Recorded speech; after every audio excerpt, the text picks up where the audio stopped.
Hey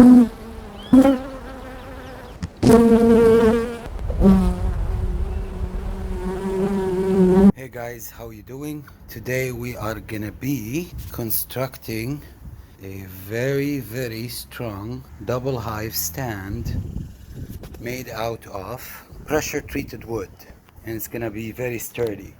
And in order to do that, we're gonna be using four 4x4s 24 inches long each as the table legs, and it's gonna be 70 inches long and 30 inches wide. So those are 2x4s for the long sides that will hook up to the four legs on both sides, and then those are the 30 inches 2x4s that are gonna hook up on the side. So that's the width of the table. Now this guy and those three are 6 inches wide, and those are the bases for the hives. Basically what's gonna happen is I'm gonna leave a space in between them so that when you put a baseboard for the hive that is not solid wood, it can still breathe underneath it. So imagine those two wide open, and the hive will go like on half of this and on half of this, and then the rest underneath it will be empty. And those three guys are 10 inches wide, and then again they're 30, acting as a tabletop for me to put the covers of the hives and my tools while I'm working on them. So this is going to be a heavy table that will support one hive on this side, one hive on this side, and then it's going to be just solid wood in the middle to put my tools or anything I need while I'm doing that. So the first thing I'm going to do is I have my machine here, my fence staining machine, and I have some stain that I did my fence on this color last year, so I'm gonna use that. Now the wood by itself is pressure treated, so it's good with water and rain and weather and everything else, but add to it a stain that is used for the fencing, and that will make it very durable for years and years to come. It's gonna be heavy again because I couldn't carry like most of these by themselves, so I'm gonna build it here, move it where I have my hives, and then move the hives to this table with minimal movement so that we don't disturb the bees.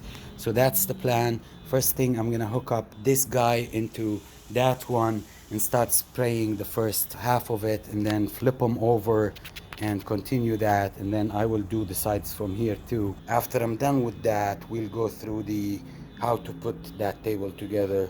I measured it myself according to what fits between my fence and where I have my bricks, so it's gonna be 70 inches long going from the fence all the way like that, with one hive facing this way, one hive facing this way. Let's get to it.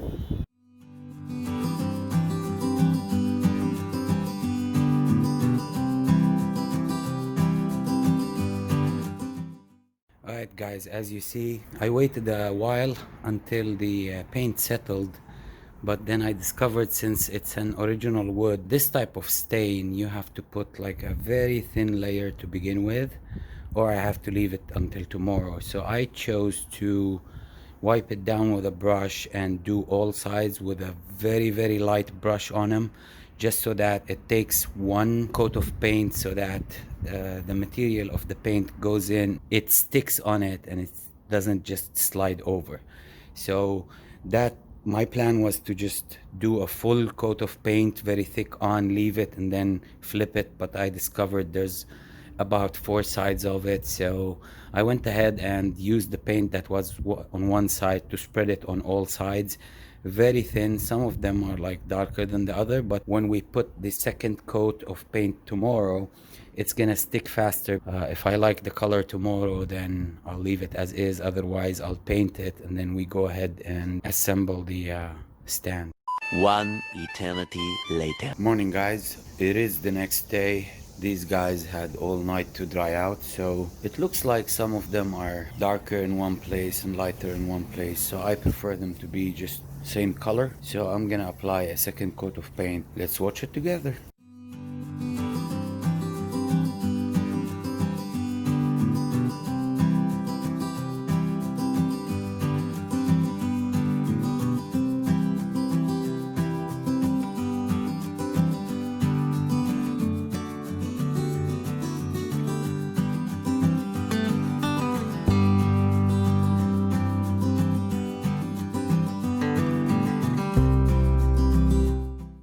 As you can see guys, second coat of paint is done. I'm gonna be waiting for it to dry out. The parts that are on the floor, I will just do them with the brush after I put everything together. If they are missing a coat or look weird or something like that, I will put that. But just remember, this is pressure treated wood. It does not rot in rain. This is just for coloring an extra layer of fence stain so that it's even better. We'll come to you back when it's dry. Hey guys, the paint has dried out and I'm gonna start assembling the table. So I thought I would show you how I would start.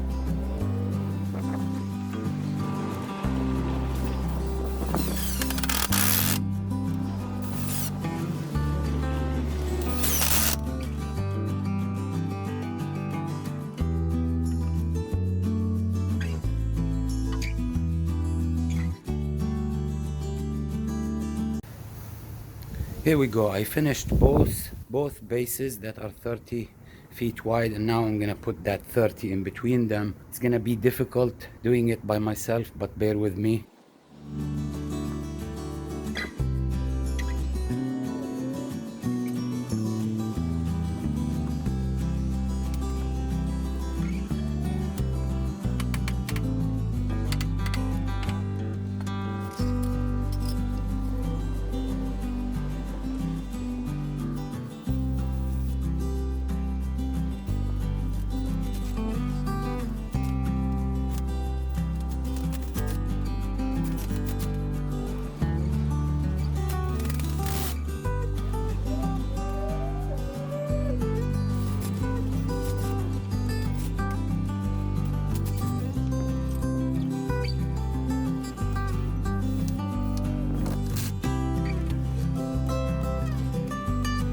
Quick update, you guys. I discovered those metallic thingies won't hold it together, and the measurements needed to be a little bit shorter. So I went to Home Depot and I got me one of those saws, and I'm trying to do something like that with the 4x4s. So basically I'm cutting 1.5 inches from here, 3.5 inches deep down, and then same thing from here. So what happens is I will have this from the 4x4, and then the 2x4 will screw into this here, and then the one going down here, it'll screw like this with it, and then I'll put another screw that goes into it. This will make it more sturdy. As you can see, the long side is standing just by itself, doing those two. What's remaining now is using that table saw. I lay down this piece like that and pass the saw underneath it while putting the saw about 1.5 inches tall, and then I flip it and I do the same thing here, and then I try to finish it on the table saw and also by hand with this saw right here straight, to get it into this shape. After I'm done, I'll repaint this. But yeah, I wanted to give you an update on what's changing, why this didn't work, and why I did this. I'll get back to you once the base is done, and I'll talk to you about putting the face on that table and how it's gonna look finally. So stay tuned until the next section. Alright guys, here is it all put together with the 4x4, and I've got one screw here, one screw here, one screw here, and then one screw here that connects them all here. And it is the correct size. It's sturdy as can be. This stain needs another fine coat. Now we go to the part where I put the faceplate on it, where supposedly my hive stands are gonna be. So that would be the next step. So stay tuned for that. I moved it closer to the hives so that I can screw up the faceplates, and then it's easier to move. Watch me put the faceplate together.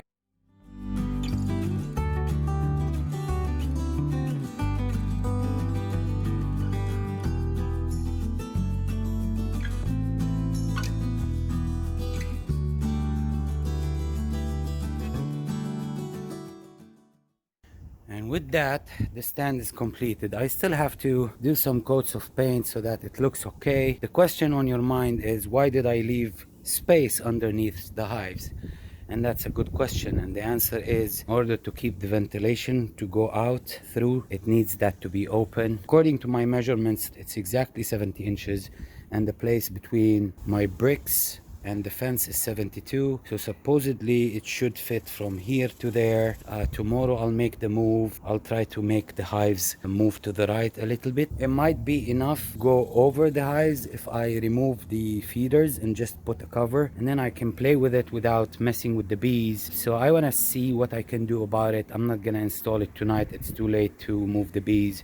It's a 2 hive stand with a big working table. This way I don't have to put frames on the grass and lose baby bees and all of that. So problem solved. I'm so glad I'm almost done with this. I'll touch it up a little bit. Maybe in the morning we'll execute the move and the bees will be much happier and I'll be much happier. The next day I managed to put 2 more coats of paint on it. I managed to get it from over the grass to over the bees. I think with the weight of the hives it'll be even more stable because that's more weight. Good afternoon, guys. This is Chris. This is the next day. I managed to make the table straight, going like that and going like that. It's centered. It's not going like that or like that. I placed my apame base and I'm gonna start moving this guy first, and then I'm gonna open on them, check for food. If they need food, add some food, close it down, and then move this one upwards and add the box that had the top feeder on it and fill the top feeder for them. Let's do that. Got my feed, my top cover, everything's ready. I'm gonna start moving that. I'm gonna try not to startle them. Very slow movement, no smoker. I'm just gonna take the base off, take the deep box as is and put it on top of that one.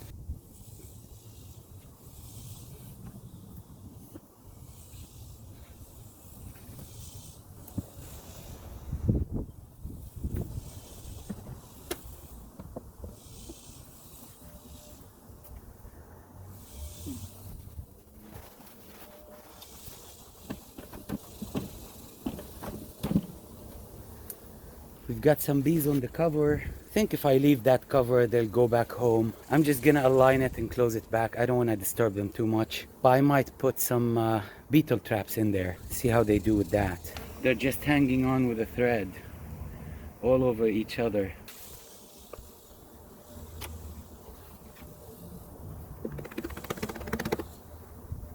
I wonder what that. I'm gonna leave that here until it's empty.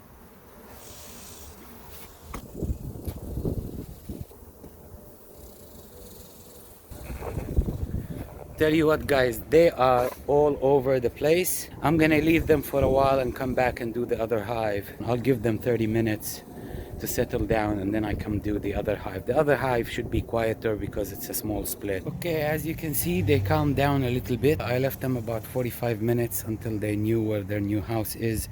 So now I'm ready to move the second hive. Hopefully that goes smooth. I'm gonna put that upper cover, fill it up with syrup.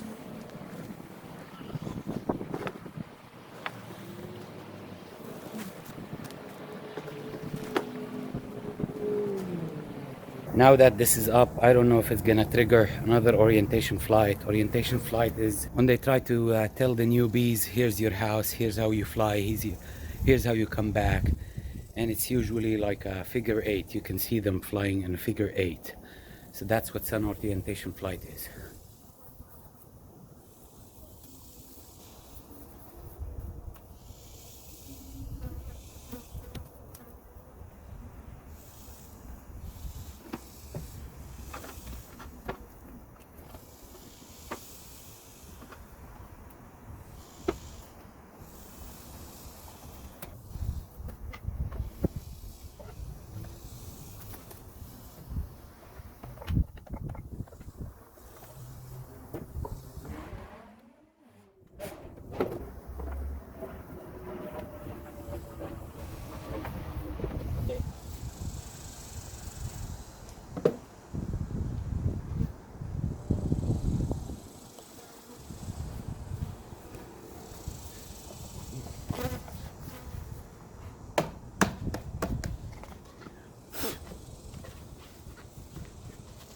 And there you have it. This is complete. And as you can see, it triggered another orientation flight. See them flying in 8-figure? All right, you guys, mission completed. Over the course of 4 days, I have built and painted a double hive table that is 26 inches high, and I successfully moved my hives up on it, added the feeder back on, added the beetle traps, and now I will leave them in peace for about a week, and then I will do another inspection to see if after the swarming and the splitting they made their own queen on the new white hive, and what's going on with the other one, if they're gonna swarm again or if they built some of the drone wax or not. I hope you've enjoyed my video, and I urge you again to subscribe if you haven't.